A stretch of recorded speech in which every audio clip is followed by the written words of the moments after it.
Caregivers, have you ever felt like nothing is going right? Well, cheer up and welcome to Dave, the Caregiver's Caregiver radio program on Health Star Worldwide, where you'll learn how to avoid that dreaded thing called caregiver burnout and how to survive the grieving process.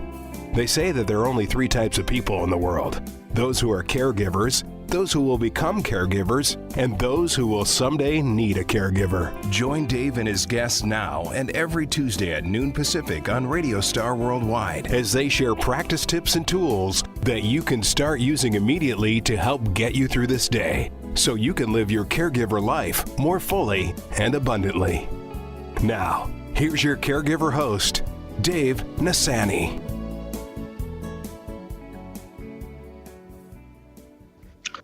Los Angeles, the big LA. Welcome to all my listeners out there in Radio Land. I'm Dave, the Caregiver's Caregiver, coming to you live globally through the famous Radio Star Worldwide Network. I'm the guy who's going to help you and guide you through this very difficult journey called caregiving. And we're going to do our very best to help you avoid that dreaded thing called caregiver burnout, that nasty little term that hurts so many people. Well, we have an exciting show planned for you today but unfortunately my lovely co-host Adrienne Gruberg cannot make it. She has an appointment with a writing group that she's trying to write her memoirs. And so that ran a little over, so we're going to give her that liberty. It's always so sad when Adrienne can't join us. But our guest today, Sheryl Hensel, author of 15 Essential Things You Should Know About Head Injuries. I'm not sure I know 3 things about head injuries, so I'm going to stay tuned. Stay tuned. You do not want to miss the show. And if you're new to the show, we get many new listeners every single week, especially since we've gone to video. I'm your host, Dave Nasani. This shows the caregivers of every single kind. And the one thing we know about caregivers is that they are caring and they're selfless and they're sacrificial. And, oh, yeah, they're very prone to burnout because they put everyone else's needs above their own. Sound familiar? You know, like the airlines tell us, in the event of an emergency, put your own oxygen mask on first before you help your loved one with their mask. And the airlines, they know this because, you know, from experience, they've seen guys like you, black out because they're trying to help a child with their mask before they helped themselves with their own mask. And I guess caregivers are exactly the same way. So, you know, when that happens, you can't help anybody with anything. So don't do it. Now, we also talk about grief and loss here and the devastating effects it can have on us. It automatically throws us into this other thing, just like we needed another thing, called the grief process. Ouch. Unfortunately, folks, only one way out of the grief process, and that's to go through the grief process. Can't go around it, can't go over it, can't go under it. Got to go through it. Sorry. But hopefully we can help you through your grief and your loss if you happen to feel like, you know, you're stuck. I want to thank my last week's guest, Richard Barrier, who lost his wife 2 years ago and has since reclaimed his post-caregiver life by dating and doing exciting adventures like climb Kilimanjaro. Gosh, man, talk about an overachiever. But just a reminder, you can hear that show, watch that show on my website, caregiverscaregiver.com, and any show, including the one we're doing today. And while you're there, take our short quiz to see if you're a candidate for burnout. For doing that, I'm going to, because I'm a nice guy, send you my very first book absolutely free. What a deal. All right, enough of that. Sheryl, welcome to the show, and thank you so much for agreeing to this last-minute interview today. I really appreciate it. So absolutely. Why don't you take a minute or two and introduce yourself? Just who is Sheryl Hensel? Hi, everybody. My name is Sheryl Hensel, and I was a middle school teacher for 13 years, and I had stopped to help a motorist and was involved in an accident, which led to brain injury. And that brain injury put me in cognitive rehab for 9 months. And at the time, they didn't tell me I even had a brain injury. They just told me I had a concussion. So the whole life-changing events around that kind of threw me into the world of brain rehab and how I can help people with understanding brain injuries and what they can do to help their body heal their own shortcomings after a concussion. So that's kind of my focus these days. What do they say? How do you know an attorney's lying? And the answer is when their lips are moving. But that's not, nice Right. joke if you're a nice attorney. And I think I know a nice attorney, so we shouldn't do that. Probably do. Yeah. Anyway, sorry, all of you attorneys out there. I was saying, I forgot what I was saying. Oh, about your brain injury. I said, how old were you when you had your brain injury or concussion or whatever you want to call it? I was 35, Oh. 35 when I had it. Yeah. So it was an automobile accident? Yes, I actually was on the phone with 911 helping a motorist, and it was the olden days when we had the bag plug-in phones. So I had to get out and get my phone out of the trunk and plug it in. And I sat back in the car, and the dispatcher asked me where I was located. The driver of another vehicle had a seizure while she was driving, and she passed out. Oh And I my. saw her fall over, and her car kept moving. And when she finally landed on the sidewalk across traffic, um, she was having a seizure, and I had never seen one before. So I immediately just, got my phone out, being the caregiver that I am, and got on the phone to 911. And so when I was talking with the dispatcher, I was standing outside of my car and looking for the street sign. And that's when another vehicle came and actually hit my car, which sent me flying, and I smacked my head on the cement. So being a caregiver puts us in situations sometimes that we, just really shouldn't be in. I guess I should have stayed in my car. I don't know. I have a belief everything happens for a reason. So it's all good now, but at the time it was I know. We can debate till the cows come home, were sure you can. supposed to be there? Were you supposed to be kind-hearted? How ironic that this wonderful person, this Mother Teresa goes to someone's rescue and then somebody hits her. But I've learned over the years that we just can't question that. One No, thing leads to another, to another, to another. And that's how you get where you're supposed to go. And much of it is not a pleasant trip. Much that's of right. it seems like the worst tragedy that you would never wish on your own worst enemy. But, God's got a bigger picture and he can see the whole thing, the forest before the trees, so to speak. Yeah. And, when we get to the end of our lives, we're going to look back and say, oh, why did I grieve for 20 years when I saw that it was all going to turn out well anyway? That is so true, and I think that's a big lesson for everybody because at the time, no matter what the situation, you're so entrenched in it. But when it didn't take me too long to realize that it happened for a good reason. But the day after my accident, a student brought a gun to school and shot himself in the hallway. So it was, I don't know that I made that connection yet, like, oh, I'm glad this accident happened, but I wasn't in school that morning because of the accident. So I Yeah. didn't have to witness that whole experience. So that was Life is weird, and it. I can't answer all the questions about why bad things happen to good people, Yeah, but I do believe in a God. I see his creation all around me, and I just don't understand people who think there isn't one, I and don't the argument. either. This isn't the scope of our interview today, but I Right. just had to mention something about that because a lot of Yeah, people struggle, especially caregivers. They don't understand why they find themselves in caregiver prison all of a sudden. They've lived a good life, they've never done anybody any harm, and now here I am in prison. And many of them struggle with philosophical questions like that, and I can only offer the solutions that I've discovered myself. Like them or hate them or don't agree with them. I wouldn't be here today if it wasn't for God. And that's going through the 20 years of being a caregiver myself with my lovely wife who hasn't spoken a word in a sentence in 20 years and she's paralyzed on the right side. Many people, say, oh my gosh, how could you do that? And I said, do what? I mean, God kind of gives us special grace. It's a new normal for me and it's an okay that's right. normal. That's And, right. we've learned so much through it and we become better people for it. We become stronger people. We become stronger in our faith. And I don't know if I would be willing to give all that internal stuff up that you can't see, that just makes you a better person, Yeah. to do it all over again and not tend to not go through that, just to be going through the motions and being in the status quo, status quo I don't like. But let's get back to our Well, interview. yeah, it definitely teaches you to not take things as seriously, and that we really aren't in as much control as we think we are. And so when we know there's a higher power at work and God is there for us, the rest of it just gets a little easier. At least for me, it does. Yeah. Well, let me ask you, what does it mean when you say, because I've heard you say this, create a circle of care to help you with the new normal, quote unquote?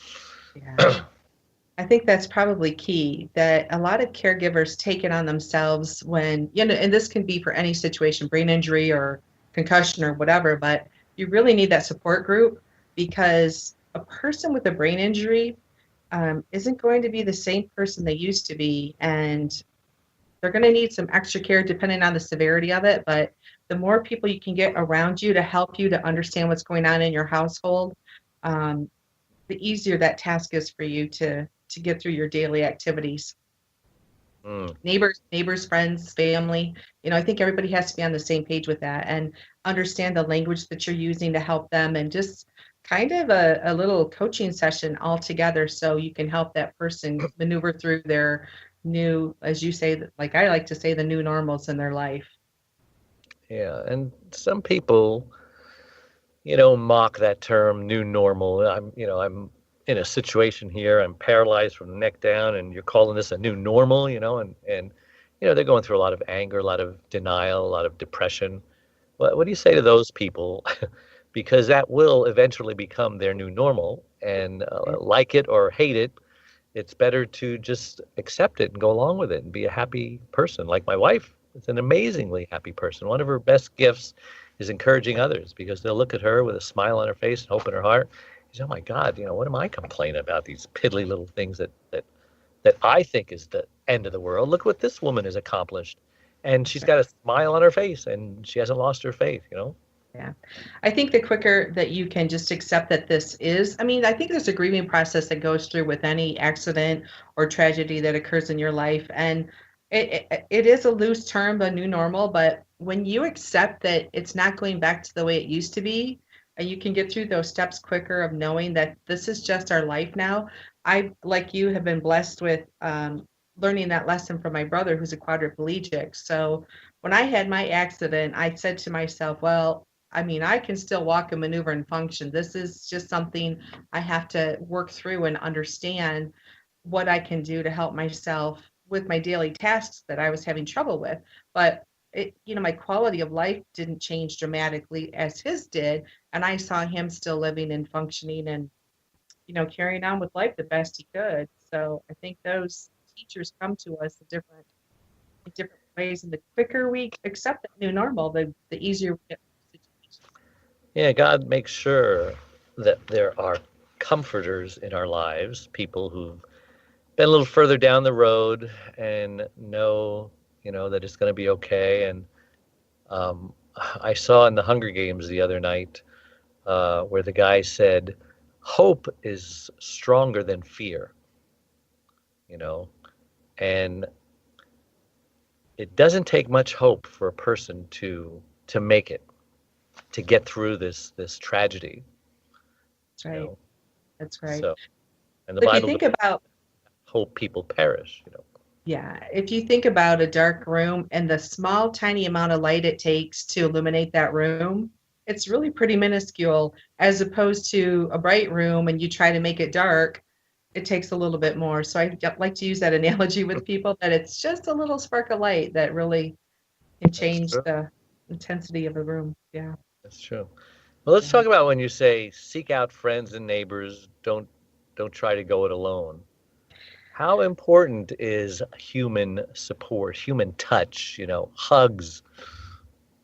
Yeah, that's key. I think that if you can set up schedules with people so you have breaks in your day, and you count on family members and maybe neighbors to just say, hey, can you help out with, I need some groceries if you need that. It might not even be the, some people are private and they don't want people to know what's going on and everything in their life. But if there's dry cleaning that can get picked up, I think just asking people, because what I find in most situations, people won't say, what can I do to help you? Or if they do, you just say, oh, nothing, I'm good. So if you can make a list of things that you could shift the responsibility to somebody that's not a personal thing in your life, Yeah. that can help Specific. out. Yeah, specific things like even if it's picking up the kids from school, if you have a friend that can do that for you twice a week, just to give you some extra breathing room and take some things off your plate because people will ask, but they won't push you like, oh, no, what can I do to help you? So if you can right off the gate, think of things that aren't crucial for you to do, those little menial tasks, um, Yeah, and just then help. don't be shy if they say, "Oh no, I can't. I have a soccer practice at that time." Don't be shy. Say, "Well, how about the next day? At 3 o'clock." You know, just Right. they will eventually because you need it. You desperately need Yeah, it. And this you is no do. time to be shy. There's no time to be thin-skinned. No. And even if you ask one of your friends to handle that for you, like, okay, Susie, these are the things that I need help with. Can you help find these people? Because they're more likely to be honest with someone other than yourself, and take on tasks, even if it's making meals at first, Good but just point. find that Delegate. advocate. Yeah. Find an advocate for you that can help. Yeah. I hope you people are taking notes down there. There's great advice we're giving here.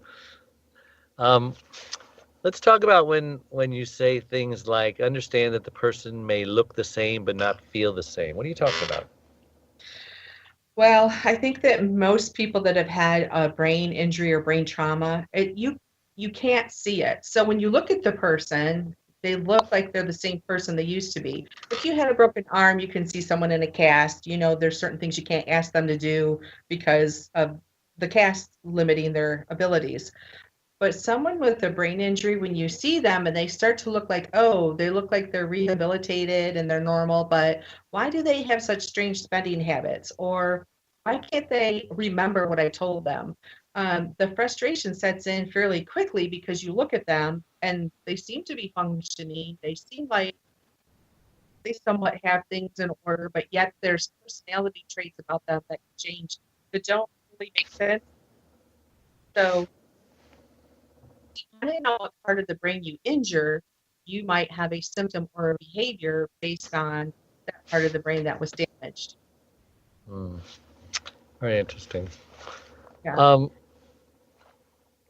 I'll tell you what, we're really up on a break, so let's take a break and then we'll go into some other things when we get back. So don't go away. We'll be right back. Being a caregiver takes a special person with passion and compassion. But even you can become a little burned out from time to time. The Caregiver's Caregiver radio show was developed to help you overcome obstacles, adversity, and burnout, as well as just having a place to rest, relax, and recharge your batteries. We've all been there, and you're not alone. Now, you can take the Caregiver's Caregiver with you. Get the top 25 radio shows in convenient form that plugs right into your USB car stereo or computer. Learn the techniques, tips, and encouragement we all need to better handle the day-to-day challenges. For around $1 per show, just $29.77, get the credit card-sized USB card to have with you anytime you need a caregiver's pick-me-up. Just go to DaveTheCaregiversCaregiver.com and order yours today.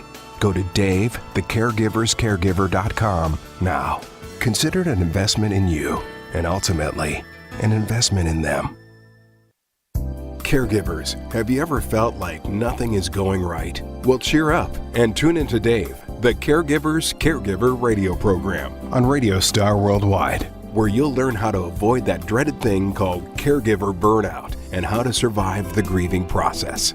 With roughly 100 million caregivers in the U.S. and Canada alone, it's about 1/3 of the population. That means everybody probably knows somebody caring for a loved one. They say that there are only 3 types of people in the world: those who are caregivers, those who will become caregivers, and those who will someday need a caregiver.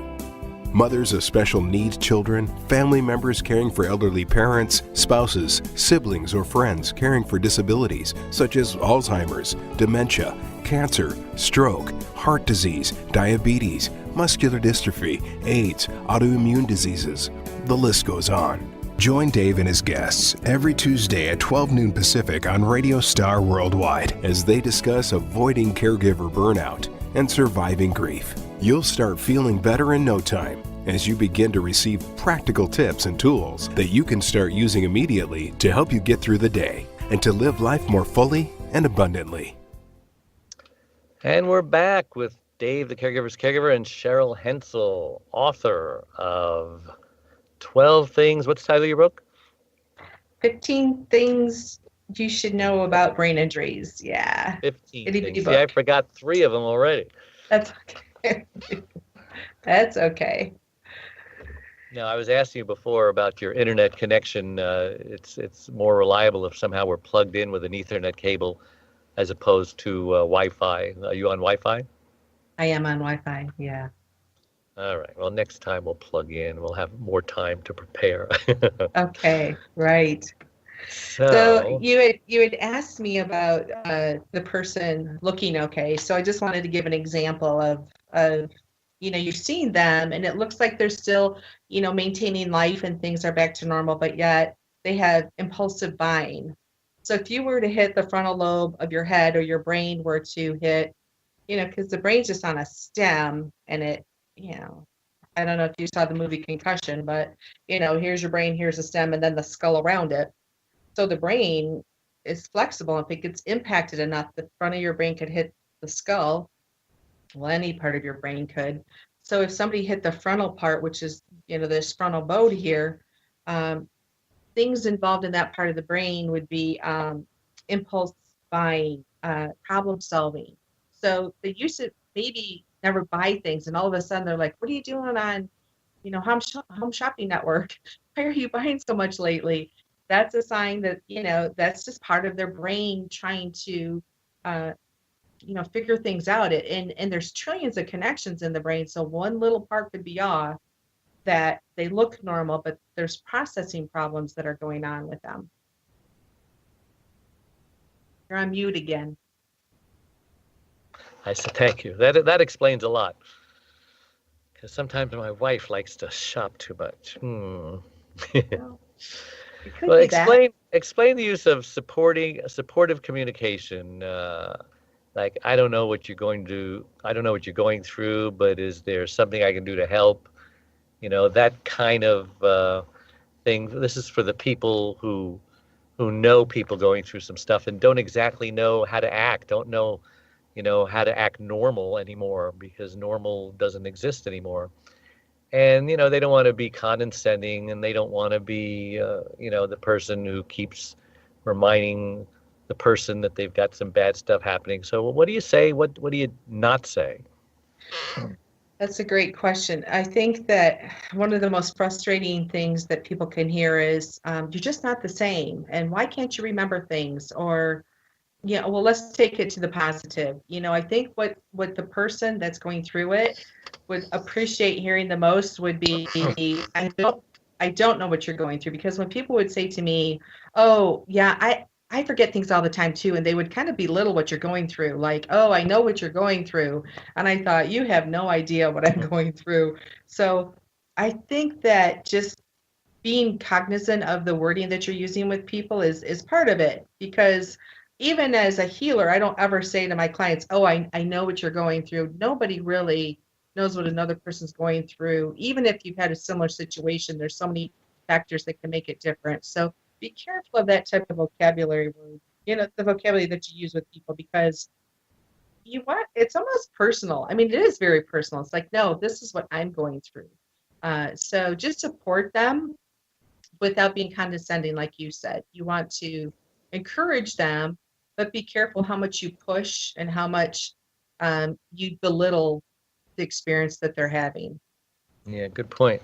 And you said vocabulary is very important. And so you just called yourself a healer. Explain what that means to some people who just said, what?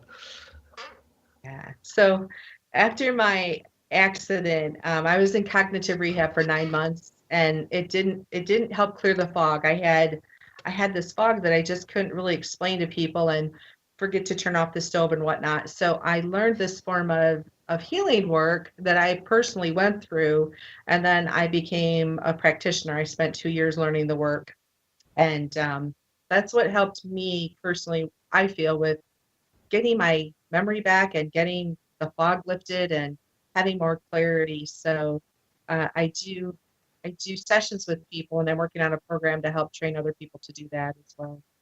So you're healing yourself and you can heal others with what you've learned. I don't. It's all God, and I'm very clear on not saying it's me. I'm just but the messenger of the train is what I always tell people. Your body gets confused, and there's a way you can talk to it and help it heal itself. It knows how to do that. Yeah, so what do you say to people who are in constant pain and it's always coming out of their mouth? Oh, ow, this is killing me. Oh, this hurts. Oh my gosh. How should they change their vocabulary and not feel like they're lying to themselves and to nature? Well, you can fake it till you make it. It's okay if you are experiencing things, but there's studies now being done on cellular memory, which the way you talk and the words that you use, there's proof at the cellular level how your body responds to it. So I ask all of my clients, please don't own your disease. When you own it, then you're telling your body, okay, we have whatever the word is, and your cells are going to start structuring themselves to So support it's that. not my arthritis. No, no, it isn't. It is unless you want to keep it. If you want to own that and have it. Now, you might truly have a diagnosis, you might truly have the pain from it, but I believe as much as you can do a study on rice and talk bad to rice and have it mold and have the other container right next to it that you speak loving words to be perfect, I think you can do the same thing with your body. I think it's the way you communicate with yourself, and it's kind of like coaching your body. Like, thank you for waking up pain free. Always try to keep it in the positive.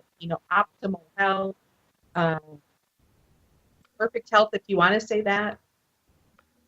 Yeah, well, it may kind of make sense because we love it when our friends encourage us and we're feeling a little insecure or maybe we're thinking about asking a boy out or a girl out and say, oh, no, no, no, I'm not up to this. And, oh, yes, you are. You have so much to offer. And after this little pep talk, man, you're ready to conquer the world. Well, why can't we pep talk ourselves, right? Would that work? Or it has to be And somebody else? we can. We totally can. So think about this. Not that I've had this experience a lot, but have you ever had a police officer come up behind you with a siren on, and you're thinking, "Oh my gosh, what did I do?" And you immediately start sweating, your heart races, and it was nothing you physically said to your body, "Okay, heart, start racing." But your body automatically goes into behavior on an external happening.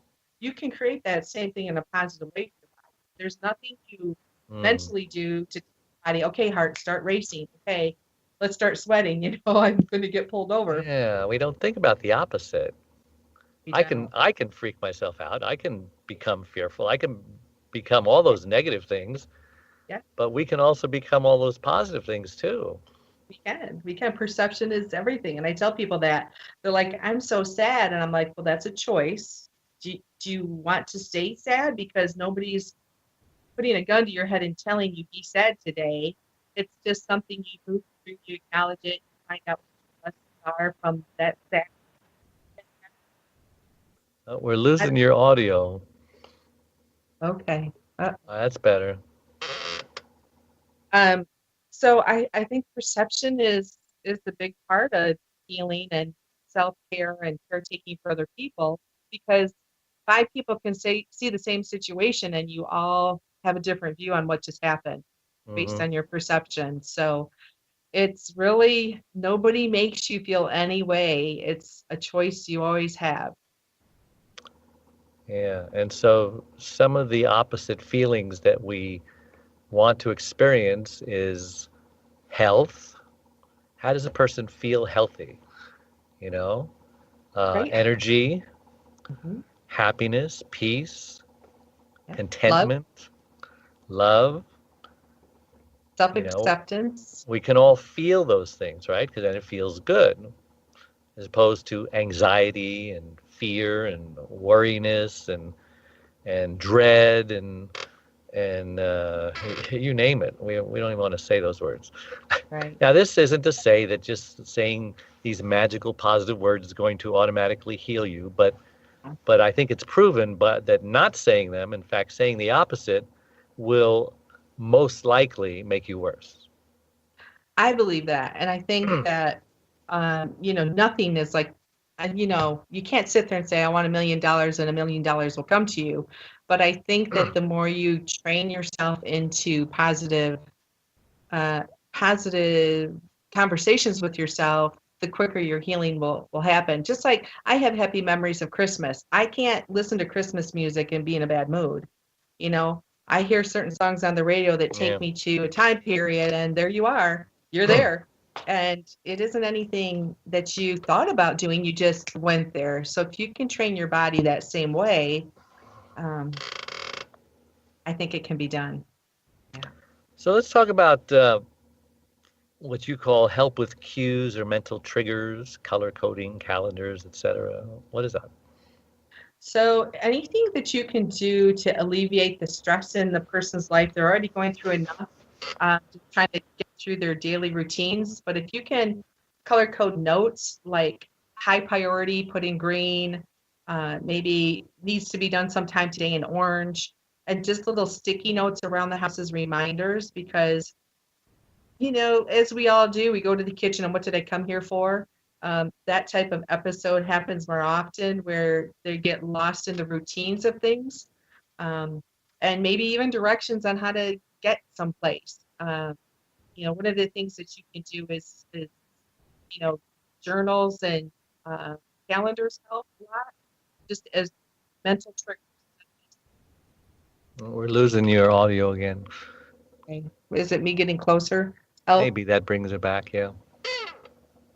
So if you can do any type of calendar for them, any mental triggers that help remind them where they need to go. Routines are good. So, well, to a point, I'm going to talk about that I think in a minute. Maybe I'll just do it now. But routines are good, but yet to help the brain recover, you want to also change up the routines so their brain is challenged. So maybe putting things in your refrigerator on different shelves for them to find, because there's a process in the touch and the visual and the touch. Well, that's going to be a tough one for me. Finding things in the refrigerator, I can barely find them now. If you start moving around, I will never find them. Well, okay. How about new pathways in your house? Move your furniture. Just something that gets a little different routine for them. Like whenever I travel, not every time, but I try to take different roads when I'm going someplace rather than the exact same routine every time, just for mental sharpness. Yeah. And they have luminosity brain games, right? They do. Does that work? Well, that's what I was at Michigan State University, and that's what they did with me was brain games to help communicate the hemispheres together. I don't know that I can say if it did or didn't help me. I don't know that it lifted my fog, but I can't say it hurt me at all. But he had me do a lot of things. Like he would have me look out the window far away at something green. So if you need to be calmed down for some reason, there's some proof to green is good for the brain, but also looking at long distance at it helps you to refocus and get your kind of train of thought back on track again. So there's lots of little things you can do to help with that. I see. Give us some examples of the fine line with doing everything for them and helping. Do we like do everything for them, or do we make them struggle and sweat and do it themselves? How they will need to be challenged, but step in so that frustration doesn't get to a boiling point. I mean, when my wife was in occupational therapy, and she was a gourmet cook, and she's back in the kitchen trying to be a cook again, and her mother says, no, let me get that for you. And I say, no, you can do it. Come on, stand up on your toes. Come on, I'll push you a little higher. You almost got it. Don't give up. Which is right? Am I just the evil, cruel cookie monster? No, I don't think so at all. I think that when you understand that there's something that they need help with, but then doing everything for them, those are two different stories. So, you want to challenge the person in a loving way, because they do need some help with things, but the simple tasks that they can do, don't step in and do it for them.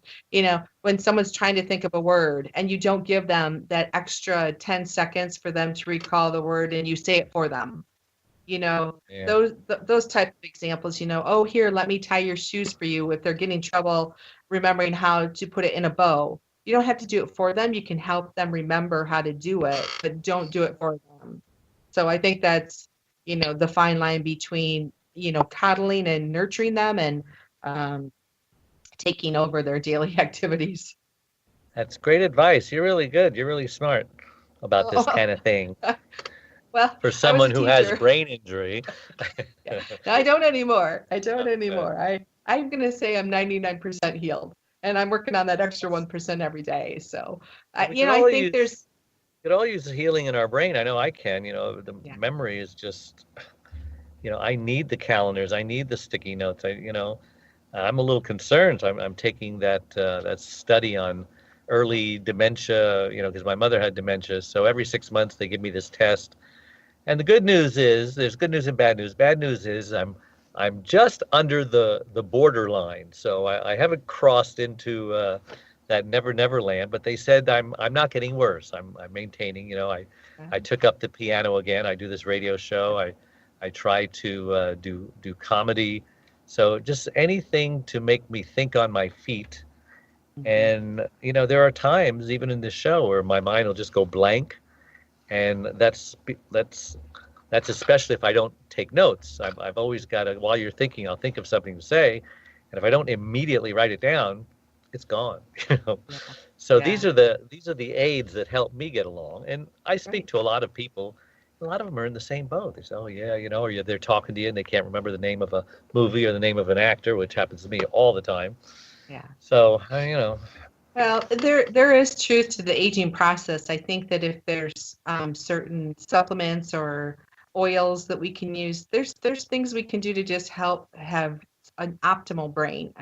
The aging process is always going to happen, and I think, there's a whole debate which I won't get into too deep about cholesterol, but you need fat. Your brain needs it, and when you start putting things in your body that now your body's trying to recognize, and that it's never foreign. seen this. So I, Thank you, I won't go Monsanto. I won't go there, but I could. But yeah, I think the natural way is really better for your body. Like, have butter. Just have butter. It knows what to do with butter. It doesn't know what to do with other And things. water So knows what to do with water's water. key. Absolutely. Yeah. And there's hydration is really you think about, I tell people, if you didn't put oil in your car, how would your engine run? And water to your body is like oil to your car. And they can understand, oh yeah, I need to keep the oil in my car, but I don't like the taste of water. I'm like, well, just learn to somehow. Well, speaking of water, I'm one that always struggles. I think everybody struggles trying to believe to drink the amount they say to drink. Was it 8 ounce glasses of water a day? I mean, some crazy number. Maybe it's more. So I don't do it. And then I go ahead and I get a kidney stone that was like giving birth. It hurt so much, I drove myself to the emergency room, you Mhm. know, just trying to make it. And then Wow. they gave me some morphine and stuff, and went home because it comes and it goes. And then the next day, it felt just as bad again, and I called to have an ambulance take me to the emergency room. That's how My bad the God. pain was.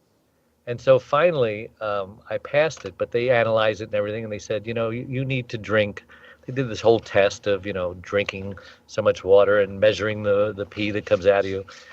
And my number is I need to drink 3 liters of water a day. Now that's a lot of water. A lot of water. But I'm doing it because I am motivated. I do not want to ever have that pain again. So we can do the things that we struggle with. We're just not motivated enough. And pain is a wonderful motivator, or the It really fear of is. pain.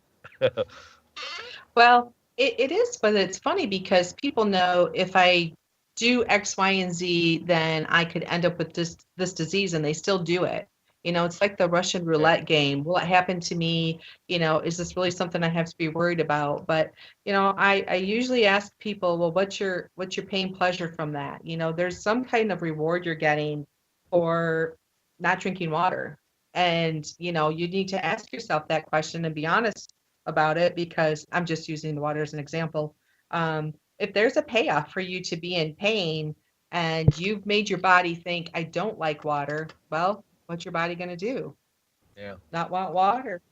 Maybe not even processed water, maybe And need you can more water. experiment, maybe the temperature of the water is what you don't like. Try different temperatures, try different brands. I have a partner who swears that Dasani, tastes better than Aquafina. I mean, and others say just the opposite. So whatever water tastes good for you, God knows there's hundreds to pick from. Well, and there's Except your healthier tap. Stay water. away from your tap. Well, that's right. Yeah, there's healthier water than the bottled as well. So, it's all relative. You could add drops of oil to make it a flavor you Oh like or yeah, fruit. yeah. There's lots of Like a things you can lemon do that. or yeah, Yep, absolutely. You are so yep. smart. Well, we're Well, gonna I take don't know another about that. break, Okay. and don't go away. We'll be right back. One arm, one leg, 100 words. Overcoming unbelievable hardships is a touching story about Charlene, a stroke survivor. Back in 1996, Charlene was a healthy, normal, very active 52-year-old woman whose amazing talents resembled that of both a Martha Stewart and Wonder Woman. But all that changed when she suffered a massive stroke that left her severely speech impaired and paralyzed on her right side. She met her husband Dave 21 years earlier. They had a wonderful fairy tale storybook-like courtship that soon culminated in their marriage. Charlene had just come out of a marriage where after 10 years she received 2 black eyes and a broken nose by her former husband when he came home high on speed. Charlene believed in no second chances of any kind for abuse, so she left. Finding herself all alone in the world with her 5 and 10-year-old daughters, Cynthia Lorraine and Deborah Lynn, she started raising them by herself for the next 2 years. Then fate brought them all together. After falling in love with Charlene, Cindy, and Debbie, their love then produced Rebecca. They all had a wonderful, normal life for the next 20 years. But today, things are very different for everyone. One arm, one leg, 100 words. Overcoming unbelievable hardships is the amazing story of a woman's fight to survive all that life had thrown her way. Everyone who knows Charlene is thoroughly amazed at how she lives day by day, month by month, year by year, and with a smile on her face and hope in her heart that everything is going to be okay. Her faith in God is her foundation in this hope that everything happens for a reason, and what doesn't kill her will make her stronger. She inspires everyone that meets her. Best-selling author Lynn Barrington says, "If you think you have it bad, read this book. This is a beautiful, genuine story from the heart. It is inspiring and easy to read. When you finish this book, you'll be able to look at your concerns in a new light." 9-time Grammy and Dove Award recipient, the godfather of contemporary gospel music, Andre Crouch, says, "Charlene just won't let the promises of God go, and she has not let her circumstances get in the way of her faith. She's not just a survivor, she's more than a conqueror. As the Bible states, you will be encouraged by her testimony, regardless of what you're going through." Order your copy today from the author's website, onearm1leg100words.com. And Dave and Charlene will personally autograph your copy. Enjoy. And we're back with Sheryl Hensel and me, Dave, the caregiver's caregiver. And I just love that commercial about my wife. I wrote that book basically telling, her brain injury. We couldn't get her to the right hospital. The paramedics thought they were taking her to the right hospital, but sometimes the closer hospital is not always the best hospital. So remember that if one ever asks you, where do you want me to take your wife? And so she had a blood clot that affected the left side of her brain, which is the speech and the muscle movement of the arm and the leg and so on. So she has this thing called aphasia, which is, just a confusion of everything. Coming in is fine. She can read and she can understand, thank God. But everything going out is really tweaked. Her writing, she can't remember how to spell the words. It's like playing Pictionary. And her speech, now 20 years later, she knows about 100 words, but she can very rarely use 100 words. They're just in there somewhere, floating around, unable to grab.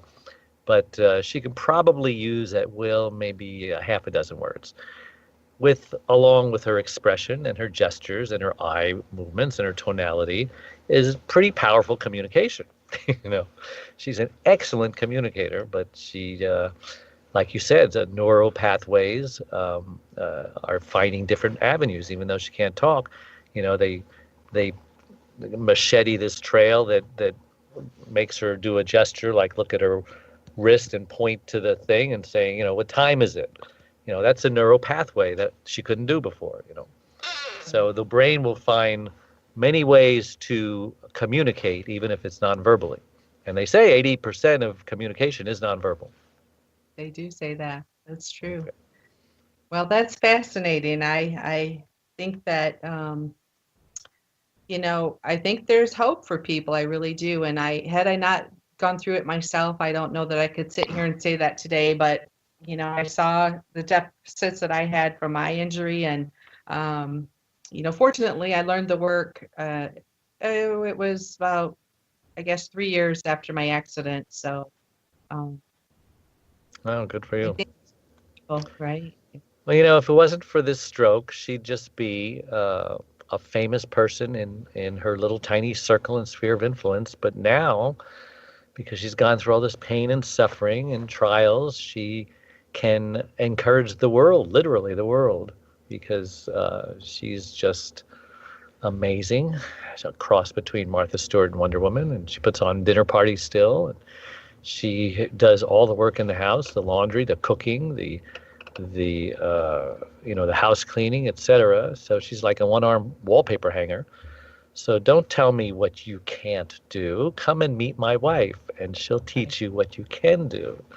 That's when awesome. You don't have what you have, you know, 2 arms and 2 legs and a mouth and a voice. So, all right. Some people don't like me saying that because they say it makes them feel guilty, and we don't want people to feel guilty. Oh, well, first of all, you can't make anybody, you can't make anybody feel anyway. That's their choice if they feel guilty, right? Yeah. And remind people of that, because we have no control over making somebody feel anyway. That's their option to feel guilt. So they really have to look at why they feel guilty. It's nothing you're doing or saying, it's their own story. So let's get back. What does it mean when you say change paths, switch furniture, where things are in the refrigerator and cupboards? We spoke about that before. We did. In addition to the refrigerator and the furniture, what else can we do to just keep our brain on the alert, whether it's mentally or physically in our world around us? Well, I like jigsaw puzzles, anything that you can do that you're using your hands and your brain. So there's cross exercises like right arm touching left knee, you know, left knee coming up. So anything that gets you know, both sides of the body kind of talking to each other. Yeah. I know, right? You know, there's an exercise that's on YouTube where the person's doing the opposite hand thing, and I still have to like, wait a minute, how is he doing that? But I think anytime you can challenge, they say that the path between the hemispheres don't always communicate, but you know, I'm not a doctor. I just have learned alternative ways of doing things. But I think that anytime you can, you know, get active in a sport like baseball that requires eye contact, swinging a bat, tennis, golf, for people that don't like sports, even simple things like having dinner instead of breakfast at the beginning and even of the simple, very simple things like you can see I'm crossing my arms here, not because I'm not interested in what's going on, which some people say that when people cross their arms, you know, it means they're bored. Not me. I cross them because it's comfortable. But try doing it the other way, which I really need to learn how to. I can't even figure out how to do it the other way. It just feels so uncomfortable. And you know, this stuff where we do this, half of the people do it this way and half of the people do it this way. And I'm not one of these people. And this just is so uncomfortable. You know, why should we do things like that make us uncomfortable? Well, I think it just activates different parts of the brain. You know, even walking backwards. You know, just being silly little things that you can do around your house. Did you say walking backwards? Walk backwards. Mm-hmm. Wow. Yeah. I think that it's just keeping the brain alert and fresh. So anything that's a normal routine, it gets lazy. And so you're saying use it or lose it? Absolutely. Absolutely. That is true. That is true. Because if you think about our society, we're so, I mean, this thing is like a necessary evil, so to speak, but we're all looking down, we're all stimulated, which might You're help looking the at your brain phone, some. right? I That's what you're am. saying. I Okay. am. Yeah. And it might be a good thing, for the brain, but I think it makes us lazy at times too. Like writing, I think there's still a lot of value in putting your pen or pencil in your hand and writing. Yeah. So I think those type of activities can just help keep you sharp and sleep. Maybe sleep on the opposite side of the bed or sleep at the bottom. Just change up your routine. I Brush your want teeth. to do Brush that your all teeth. the time, but my wife won't let me. That is her side Okay. of the bed, and there's no way I'm getting on there unless when she's Yeah. gone. Yeah. Yeah. I mean, you could even brush your teeth with your left hand. Something like that. So we'll go simpler. We'll You're we'll killing let, me we'll here. let your wife we'll let your wife keep her side of bed. You spoke about essential oils. They're proven to be good for memory and recall. Are they really proven to be good? And why do you like cedarwood or patchouli? Uh, I remember patchouli because my cousin used to just take a bath in that stuff, and he thought that it attracted the chicks. But and rosemary, I love the smell of rosemary because it's all around planted in my neighborhood. So comment on all those oils that I mentioned. Well, in my research, I was looking for anything natural that would help, and there are studies out there showing the benefits of essential oils with the body. So I don't know if it's necessarily the trigger. What I think would be helpful for people is if they thought of something that they wanted healed in their body. So if your wife thought, okay, left hemisphere speaking, I want all neurons pathways to it to improve and heal. And then she sniffed, something she enjoyed, cedarwood, Mm, Julie here, and then she sniffed it. I don't know if I said that last night, but that's going to be a trigger great for her. idea. That's a great idea because we hear this song that we haven't heard in 30 years, and all of a sudden we're back in junior high, lovesick over the girl that got away. And why wouldn't it work with what you just said? Yeah. I think it would. And that's part of the training program that I'm developing for people. It's just those simple little things they can do that, The and that's your smell, brain. the smell Yeah, of a think about grandma. campfire, how it brings back, the bonfires in high school and the girlfriend who's hanging on your arm, whatever. Yeah, yeah. Old Spice and my dad, I immediately smell that and I think of him. So I think that if we can kind of train it to, there's other benefits with the oils too, and rosemary, scientifically has been proven to help improve memory. Are you going to But be I at think the mastermind? I'm sorry to interrupt. I am. Yeah, I So am. I'm going to be wearing Old Spice, so now I know I'm going to be reminding you of your dad. All right. Does he look It's like me? funny. He's deceased now, but yeah, no, yeah, Yeah, no. I figured he was deceased. Yeah, yeah. But it's just funny how we had those triggers, and I think that, like you said, if we can take those and turn them into positives for our body, I mean, why not? Because we automatically go to a period in time without even thinking about it. How the brain works is quite fascinating, and we still don't know everything about it. And I'm not a neurologist. I'm just a person who's fascinated with the brain. But that's my spare time. I read and I study and I watch videos, and I really kind of like a nerd. So, can you recommend some good movies? You mentioned one, uh, and maybe some others. What was that one you mentioned? You said, "Did you see this movie?" And I said, "No." Well, the movie Concussion with Will Smith, he Hmm. exposed the NFL and the football players who were on the front line, and there actually has continued to be a large amount of people who have CTE. It's a new, I don't know if I want to say disease, but a condition that's happening inside the brain that MRIs and CAT scans weren't showing. Excellent movie that kind of gives you some understanding. He talks about the brain and he puts it in a glass jar and he has a piece of meat in the glass jar with water and he shakes it. And he said, that is your brain inside your skull. The jar represents your skull. The water is your cerebral fluid. And then the piece of meat is your brain. And he said that no helmet, or there's nothing you can do to protect your brain from a huge impact hitting the skull. There's just nothing you can do to prevent that. So if it's a severe enough blow, they're finding CTE in 12-year-olds now. Wow. So that's one good movie that I really like. But I go on TED Talk. And watch, the scientists and doctors talk about what they know about brains and brain injuries. But nobody's talking about healing them in natural ways. They all there are some people. There are some people I follow that are starting to look at more natural routes for the brain. But for the most part, they want to medicate. And I don't know that works. Well, it makes some people rich, I guess. It definitely does. And then you have a whole lot of other problems that your body now has to deal with because you've medicated. Now So which are the memory essential oils again? The memory and recall? Cedarwood is a good one, and rosemary, which you could just get the herb rosemary for sniffing, and then patchouli. I think that was the other one that I have down. Lavender.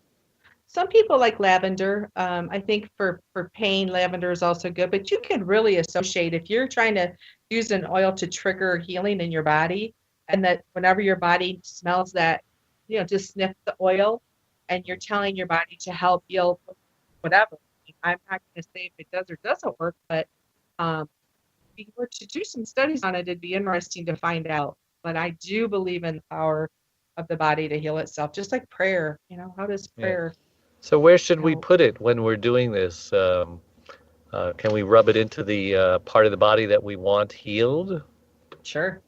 If you want to get that specific with it, you could, but I think that part of it is the olfactory system, that's the trigger, because will go right to your brain in the memory part.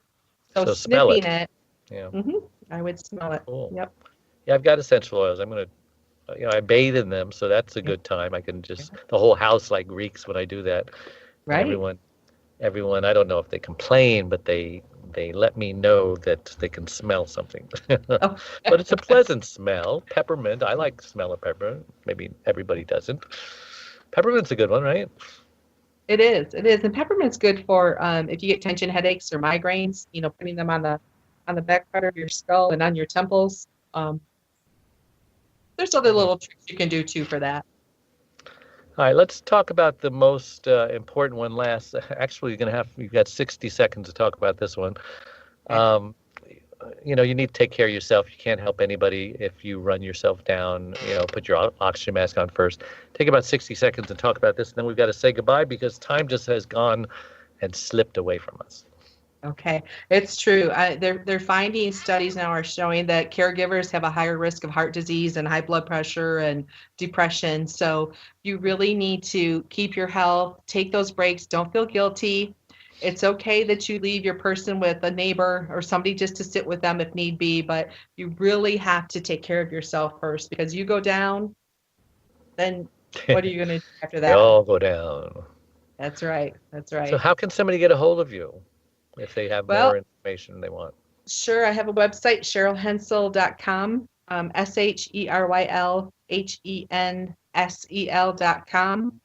And if they want to have a discussion with me, my number is 231-527-5802. Is that me or you? I think. Sorry about that. It's a house phone and I can't. Mute yourself. And I thank you so much for coming on the show, Sheryl. God bless you. And I just can't believe how fast this hour has gone. I know, right? Thanks so much. And just a reminder, all our live shows will become recorded podcasts, so will this one. So we'll see you next week at noon Pacific time. And God bless you richly. Bye-bye.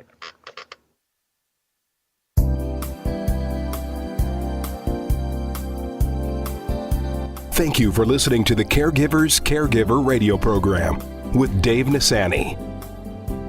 Join Dave every Tuesday at 12 noon Pacific.